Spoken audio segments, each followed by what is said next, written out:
Hello hi అందరూ ఎలా ఉన్నారు? నేనైతే చాలా బాగున్నాను. మీరందరూ కూడా సేఫ్గా ఉండాలని కోరుకుంటున్నాను. అందరికీ తెలిసిందే, ఇప్పుడు కరోనా కేసెస్ మళ్ళీ పెరుగుతున్నాయి. వీలైనంత వరకు వ్యాక్సిన్ వేసేసుకోండి. వ్యాక్సిన్ వేసుకున్న వాళ్ళకి ఎఫెక్ట్ తక్కువ ఉంటుంది అని చెప్తున్నారు. సో ఇప్పుడు మనము టాపిక్లోకి వచ్చేద్దాం. నాకు ఒకరు క్రాస్ కటింగ్ బ్లౌజ్ ఫ్రంట్ ఎలా కటింగ్ చేయాలి, డాట్స్ ఎలా పట్టాలి అని అడిగారు. నేను దానికోసం ఆ ఫ్రంట్ కటింగ్ క్రాస్ కటింగ్ ఎలా కట్ చేయాలనేది ఈరోజు చూపిస్తాను. Back deep neck blouse already నేను చెప్పేశాను. సో ఫ్రంట్ క్రాస్ కటింగ్ మాత్రం ఎలా తీసుకోవాలి అనేది చెప్తాను. సో దానికన్నా ముందు నేను ఈ లాస్ట్ వరలక్ష్మి వ్రతానికి ఒక శారీ తీసుకున్నాను. మీకు ఆల్రెడీ చెప్పాను కదా, ఆ శారీ ఏ శారీని చూపిస్తాను. ఇది నేను తీసుకున్న శారీ.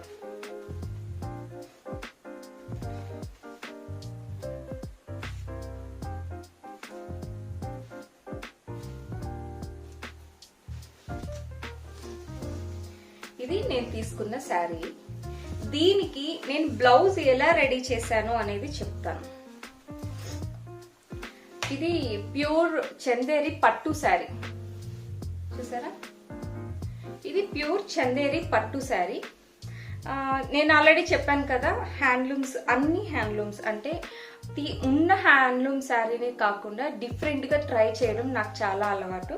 సో నేను ఆ ప్రకారం ఈ వరలక్ష్మి వ్రతానికి చందేరి ప్యూర్ పట్టు శారీ తీసుకున్నాను ఫ్రమ్ వీవర్స్. డైరెక్ట్గా వీవర్స్ దగ్గర నుంచి నేను పర్చేస్ చేశాను. ఈ శారీ నాకు 7,500 పడింది. డిఫరెంట్గా 3,000 నుంచి స్టార్ట్ అవుతుంది. అన్ని ప్యూర్ పట్టు శారీస్. చందేరి శారీస్ అంటే చాలా మందికి తెలిసింది రెగ్యులర్ సింథటిక్ శారీస్ మిక్స్, అంటే కాటన్ మిక్స్ అలాగా. ఇది అలా కాదు, ప్యూర్ పట్టుతోనే నేస్తారు. కొద్దిగా డిఫరెంట్గా ఉంటుంది. లిటిల్ బిట్ ఆర్గంజాకి, కోరా శారీస్కి దగ్గరగా ఉంటుంది. ఈ శారీకి బ్లౌజ్ నేను ఎలా డిజైన్ చేసుకున్నాను అనేది చెప్తాను మీకు. రెగ్యులర్గా ఏ శారీస్లో అయినా సరే విత్ బ్లౌజ్ అనేది వస్తుంది, అది రెగ్యులర్గా మనకు తెలిసిందే. బట్ శారీలో వచ్చే బ్లౌజ్ ఎప్పుడు కానీ థిక్గా ఉండదు, చాలా పలుచగా ఉంటుంది. అట్ ది సేమ్ టైం మనం అలాగే స్టిచ్చింగ్ చేసేసుకుంటే 1 or 2 టైమ్స్కి బ్లౌజ్ అనేది పాడైపోతుంది. ఎందుకంటే అంత స్ట్రెంగ్త్ అనేది ఉండదు క్లాత్కి. సో స్టిచ్చెస్ దగ్గర వీడిపోతుంది. కాబట్టి మనం ఏం చేస్తాం, రెగ్యులర్గా కాస్ట్లీ బ్లౌజెస్ కన్నీ సపరేట్గా మ్యాచింగ్ చేసుకొని సపరేట్గా క్లాత్ తీసుకొని స్టిచ్చింగ్ చేసుకోవడం చాలా అలవాటు. లేదు అంటే వర్క్ చేయించుకుంటారు, వర్క్ కూడా సపరేట్ క్లాత్ మీదే చేయించుకుంటారు. శారీ మీద క్లాత్తో చేయించుకుంటే మనకి మోస్ట్లీ క్లాత్ అనేది ఎక్కువ రోజులు మన్నదు, చాలా పలుచగా ఉంటుంది కదా. సో నేను శారీ అంటే ఇది పట్టు చీర కదా, నేను వర్క్ వేసుకోలేదు. నేను లిటిల్ బిట్ డిఫరెంట్గా ట్రై చేశాను ఈ శారీ. సో ఎలా చేశాను, నాకు ఐడియా ఎలా వచ్చింది, యాక్చువల్లీ చెప్పాలంటే నాకు చాలా చిన్న పీస్ అనేది లాస్ట్ బిట్లో దొరికింది మ్యాచింగ్ సెంటర్లో. అంటే లాస్ట్ బిట్లో చాలా అంటే డిస్కౌంట్ ప్రైస్లో 50% ఆఫర్లో నాకు ఈ బిట్ దొరికింది. ఇది జస్ట్ ఓన్లీ షార్ట్ హ్యాండ్స్కి మాత్రమే వచ్చే క్లాత్. ఇది ఫుల్ బ్లౌజ్కి రాదు, ఎల్బో హ్యాండ్స్ బ్లౌజ్కి రాదు, జస్ట్ షార్ట్ హ్యాండ్కి మాత్రమే వస్తుంది. బట్ నేను ఆ క్లాత్ని చాలా డిఫరెంట్గా డిజైన్ చేసుకున్నాను. కొద్దిగా నా శారీలో ఉండే బ్లౌజ్ క్లాత్ని యూజ్ చేసి, బెనారస్ క్లాత్ని యూజ్ చేసి ఎలా డిజైన్ చేసుకున్నాను అనేది మీకు ఈరోజు చెప్తాను. క్లాత్ ఆల్రెడీ చెప్పాను కదా, శారీలో ఉన్న క్లాత్ని కొద్దిగా యూజ్ చేసి ఏదైతే నాకు ఒక చిన్న పీస్ బెనారస్ పీస్ దొరికిందో, అంటే నేను యాక్చువల్లీ ఫుల్ బార్డర్ కలర్ తీసేసుకుందామని వెళ్ళాను, కానీ సేమ్ కలర్ నాకు దొరకలేదు. ఎందుకంటే ఇది కొద్దిగా డార్క్ ఉంది, మ్యాచింగ్ సెంటర్లో ఉన్నవన్నీ చాలా బ్రైట్ ఉన్నాయి.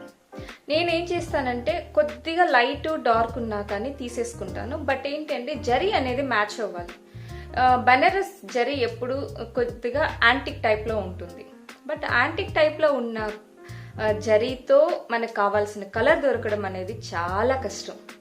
సో దానివల్ల చిన్న పీస్ తీసుకోవాల్సి వచ్చింది. అంటే ఫైనల్గా లాస్ట్ పీస్లో నాకు అది దొరికింది. కాబట్టి నేను ఎలా చేశాను, అంటే నేను 2 days ఆలోచించాను ఈ క్లాత్ని ఎలా యూస్ చేయాలి. ఓన్లీ హ్యాండ్స్కి మాత్రమే యూస్ చేస్తే సెట్ అవ్వదు. ఎందుకు అంటే ఆ క్లాత్ అనేది కొద్దిగా బ్రైట్గా ఉంది శారీలో ఉన్న బార్డర్ కంటే. సో మనం వేసుకున్నప్పుడు పర్ఫెక్ట్గా సెట్ అవ్వాలి, అట్ ద సేమ్ టైం దాన్ని యూస్ చేసుకోవాలి. అంటే లిటిల్ బిట్ బ్రైట్గా వచ్చింది అది. బట్ ఏమంటే జరీ కలర్ అనేది పర్ఫెక్ట్గా మ్యాచ్ అయిపోయింది. సో నేను చాలా తంటాలు పడి ఎలా డిజైన్ చేసుకున్నానో చూపిస్తాను. చాలా మంది నన్ను అడిగిన డౌట్ ఏంటి అంటే ఫ్రంట్ బోట్ నెక్ వస్తే ఓపెన్ ఎలా పెట్టుకో అంటే మనం front and back boat neck పెట్టుకున్నప్పుడు బయట బ్యాక్ సైడ్ ఓపెన్ పెట్టుకోవాలి అంటే కొన్ని డిజైన్స్కి అది చాలా కష్టం అయిపోతుంది. అంటే లెట్సే బాల్ ప్యాటర్న్ పెట్టుకున్నప్పుడు బ్యాక్ హుక్ పెట్టుకుంటే వెనకల మొత్తం లెగుసుకుంటూ ఉంటుంది. సో ఇప్పుడు నా బ్లౌజ్ని నేను ఎలా డిజైన్ చేసుకున్నాను ఆ చిన్న బనారస్ పీస్తో చెప్తాను. నేనేం చేశానంటే నా శారీలో ఉన్న బ్లౌజ్ పీస్ని నేను యూజ్ చేశాను. యాక్చువల్లీ ఇది కొద్దిగా కూర టైప్ ఉంటుంది కాబట్టి టోటల్గా ఇదే బ్లౌజ్ యూజ్ చేసుకున్నామంటే బ్లౌజ్ అనేది త్వరగా పాడైపోతుంది.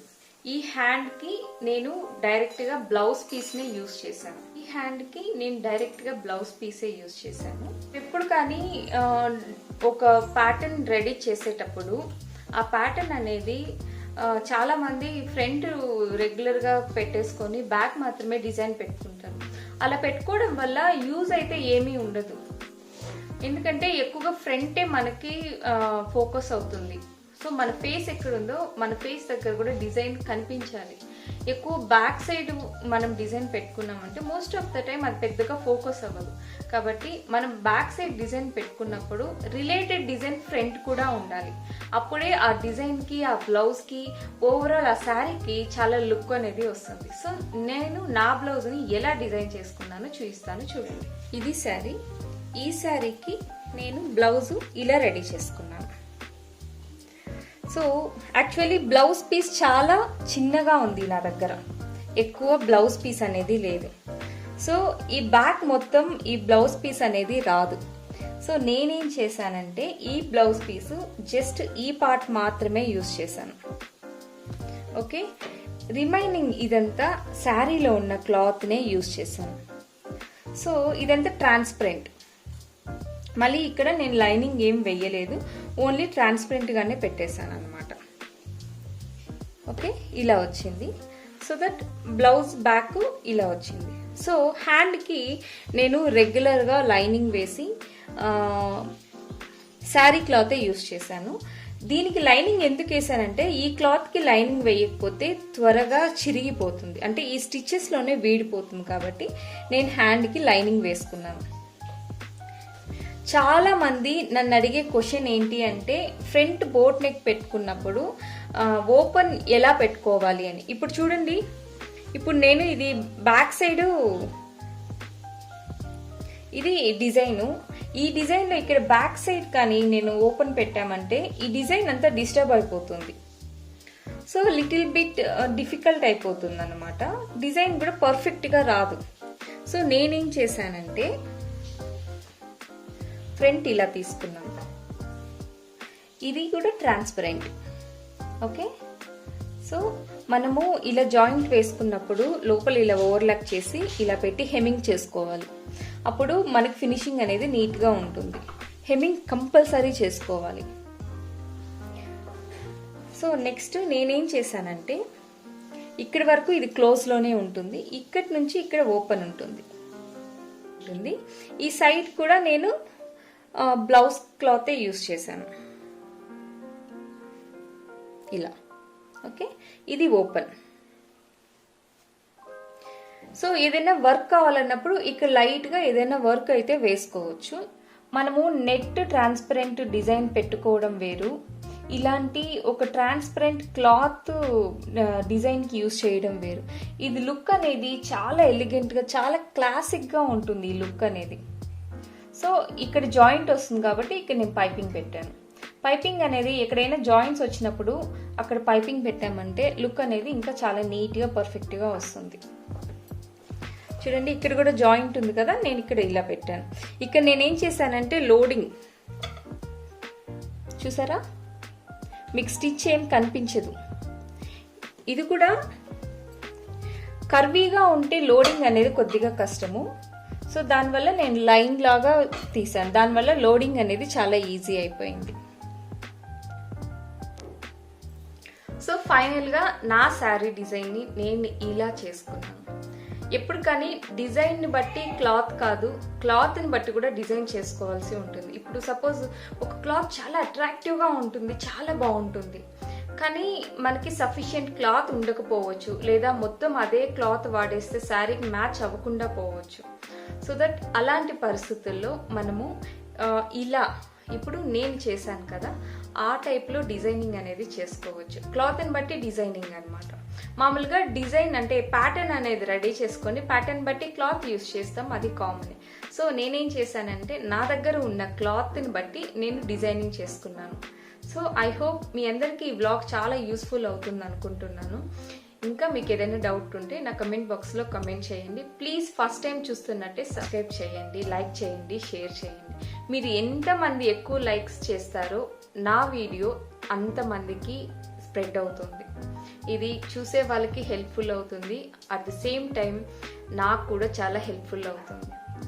సో ప్లీజ్ సబ్స్క్రైబ్ చేసి, లైక్ చేసి, షేర్ చేయండి. ఇంకా మీకు ఏమైనా డౌట్స్ ఉన్నా, ఇంకా ఎలాంటి వీడియోస్ కావాలి అనుకుంటున్నారు వాటిని నా కమెంట్ బాక్స్లో కమెంట్ చేసి నేను అలాంటి వీడియోస్ మీకోసం తీయడానికి ట్రై చేస్తాను.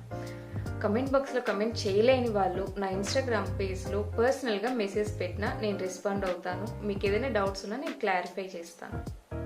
ఓకే, చాలా మంది నాకు ఇన్స్టాగ్రామ్లో మెసేజెస్ పెడుతున్నారు, చాలా డౌట్స్ అడుగుతున్నారు, సజెషన్స్ అడుగుతున్నారు, ఏం చెయ్యాలి ఏంటి అని. బొటిక్ పెట్టాలని చాలామంది అనుకుంటున్నారు, ఎలా పెట్టాలి, బడ్జెట్ ఎంత అవుతుంది, ఇలా చాలామంది అడుగుతున్నారు. నాకు చాలా హ్యాపీగా ఉంది. అంటే ఖాళీగా కూర్చోకుండా ఏదో ఒకటి చెయ్యాలి అనుకోవడం చాలా మంచిదే. సో అది ఏం చేయాలి, ఎలా చేయాలి, చాలా మందికి ఇంటి నుంచి వెళ్ళే పరిస్థితులు ఉండవు. అంటే పిల్లలు, ఫ్యామిలీ ఇలా చాలా ఉంటుంది. సో వీళ్ళందరినీ వదిలి వెళ్ళాలంటే కొద్దిగా డిఫికల్ట్ అవుతుంది. సో ఇంటి నుంచి ఏం చేయొచ్చు, ఇలాంటి బోల్డ్ టాపిక్స్తో నేను మళ్ళీ ఫ్యూచర్ వ్లాగ్స్లో నేను మళ్ళీ మీ ముందుకు వస్తాను. Okay, thank you so much. By by.